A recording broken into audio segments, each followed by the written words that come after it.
Hi everyone, welcome to back V2M classes. Dear, आपका research का MCQs based question है ये आपका, जो कि मैं सॉल्व करवाने वाली हूँ। रिसर्च के लिए कमेंट कर रहे हैं बार बार, तो रिसर्च का क्वेश्चन प्रोवाइड कर दे रहे। डियर, एजुकेशन का भी कुछ क्वेश्चन प्रोवाइड कर देंगे, नर्सिंग टेंथ का, जो भी आपका टाइप सी में ABPMU का। और बाद बाकी डियर रिसर्च से जिनका एग्जाम में क्वेश्चन आने वाले, जैसे MSc नर्सिंग वाले को आने वाले हैं, रिसर्च मैनेजमेंट सबसे क्वेश्चन आएगा MSc वाले का, क्योंकि BSc में आपने ऑलरेडी इसको पढ़ रखा है, ठीक है ना। तो रिसर्च का क्वेश्चन, जो पहला क्वेश्चन है डियर, आज का हम डिस्कस करते हैं। The most objective means of obtaining nursing knowledge is through. इसका आंसर पहले से ही शो हो गया है कि most objective means of obtaining nursing knowledge किसके थ्रू होगा डियर? तो साइंटिफिक रिसर्च। किसके थ्रू होगा? तो ऑप्शन क्या होगा डियर? सी होगा, scientific research, right answer. Next question देखिएगा, और दूसरा नंबर क्वेश्चन में क्या है dear? Which form of reasoning. देखिए क्वेश्चन डियर रिसर्च का समझ में नहीं आता है, लेकिन थोड़ा सा लॉजिक लगा रहता है सब क्वेश्चन में। विच form of reasoning is the process of drawing a specific conclusion from या सेट ऑफ आपका premises, from a set of premises, ठीक है ना। क्या पूछा रही है? Reasoning is the process of drawing a specific conclusion from a set of premises, ठीक है डियर। तो यहाँ पे आपके राइट आंसर क्या आ जाएगा? देखिए, तो ऑप्शन ए में रैशनलाइज्म है, बी में डिडक्टिव रीजनिंग है, सी में इंडक्टिव रीजनिंग है, और डी में प्रोबेबिलिटी है ना। तो प्रोबेबिलिस्टिक। तो राइट आंसर डियर दूसरा नंबर में जो होना है ऑप्शन बी होगा, डिडक्टिव रीजनिंग होगा, ठीक है, डिडक्टिव रीजनिंग होगा। नेक्स्ट क्वेश्चन देखिएगा, which of the following is inappropriate regarding the limitation of scientific method.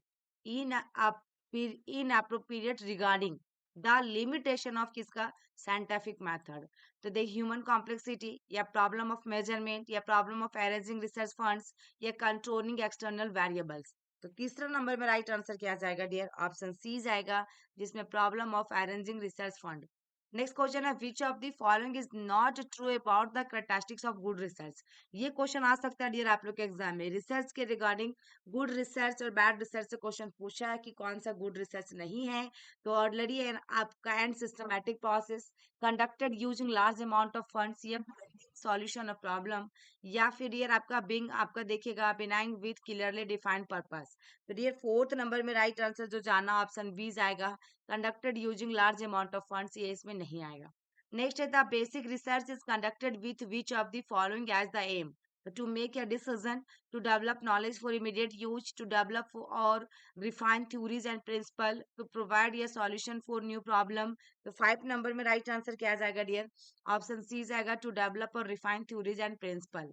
Next question है, the development of a solid foundation of reliable knowledge is typically build from which type of research. कौन सा research जाएगा dear? Basic research, action research, evaluation research, orientational research. छठा नंबर में right answer क्या होगा? Option ये होगा, बेसिक रिसर्च। नेक्स्ट क्वेश्चन देखिएगा, पूछा है quantitative research is a process of. Quantitative research कौन सी प्रोसेस है, इसकी क्या प्रोसेस है? Evaluate the theory and hypothesis, या develop theories and hypothesis, describe social phenomenon, या obtain experiments, feeling and beliefs. तो हाइपोथेसिस पूछा डियर, इसमें क्वांटिटेटिव के बारे में पूछा है, तो राइट आंसर क्वांटिटेटिव में ऑप्शन ये होगा, evaluate theory and hypothesis. Next question dear, which level of evidence is most often place at the top of the hierarchy. क्या dear? Top of the hierarchy of evidence for practice decision. तो meta analysis for multiple randomised clinical trial, या result from a single well control experimental study, या good देखिएगा consequence, या opinion from a good आपका group of experts on the topic, या फिर dear case control studies, या case stone country आपका case control studies. तो राइट आंसर इसमें क्या जाएगा 8 नंबर में? तो ऑप्शन ए जाएगा डियर, यानी कि meta analysis for multiple randomised clinical trials. Next है, which of the following is not a purpose of EBP। ठीक है, तो डियर एविडेंस बेस्ट प्रैक्टिस होता है, एविडेंस बेस्ट प्रैक्टिस, ठीक है। इसमें राइट आंसर क्या होगा डियर? इसमें EBP में देखिए 4 ऑप्शन दिया गया है। ऑप्शन ए में improve patient care outcome, obtain more research funds, या एलिमिनेट अनसाउंड प्रैक्टिसेस, या प्रोवाइड हाई क्वालिटी केयर।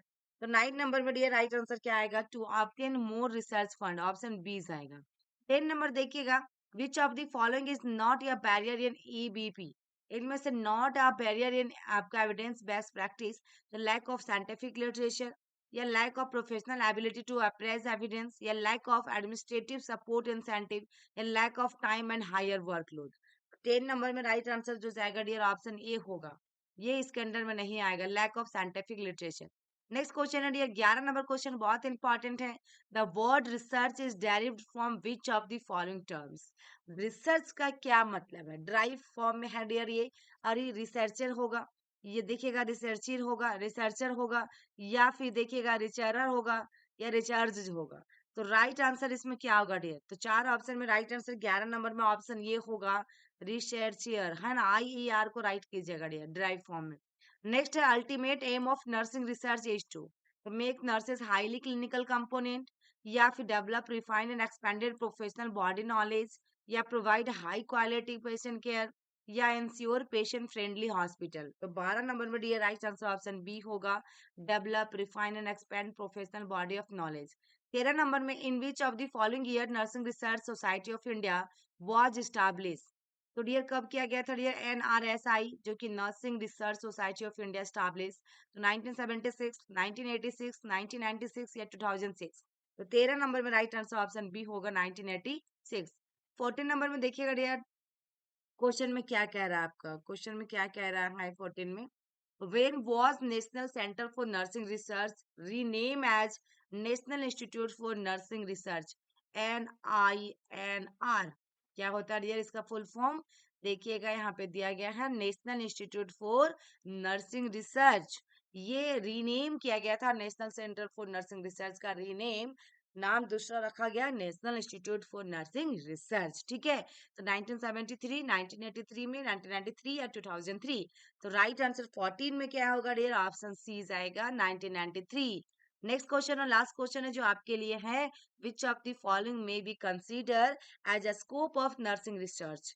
और डियर मैंने वेद नर्सिंग क्लासेस पे एक पार्ट अपलोड कर रखा है नर्सिंग रिसर्च MCQs, जो कि आप लोग के लिए काफी हेल्पफुल रहने वाले हैं डियर, ठीक है। तो देखिएगा ऑप्शन ए में क्लिनिकल नर्सिंग प्रैक्टिसेस, बी में नर्सिंग एजुकेशन एडमिनिस्ट्रेशन, सी में health system and outcome of care, और डी में ऑल ऑफ दी अबव। तो इसमें राइट आंसर पुट कीजिएगा डियर। और आप लोग को देखिए डियर एक चीज वैरम रहता है कि एबी भी हमें लिखा रहेगा तभी हम देखेंगे, ऐसा कुछ नहीं है, क्योंकि नर्सिंग रिसर्च और मैनेजमेंट एजुकेशन सबके लिए इंपॉर्टेंट है डियर, इसलिए मैं आप लोग के लिए ऐसा कुछ ना लिख सकती, वो हर एक एग्जाम के लिए है।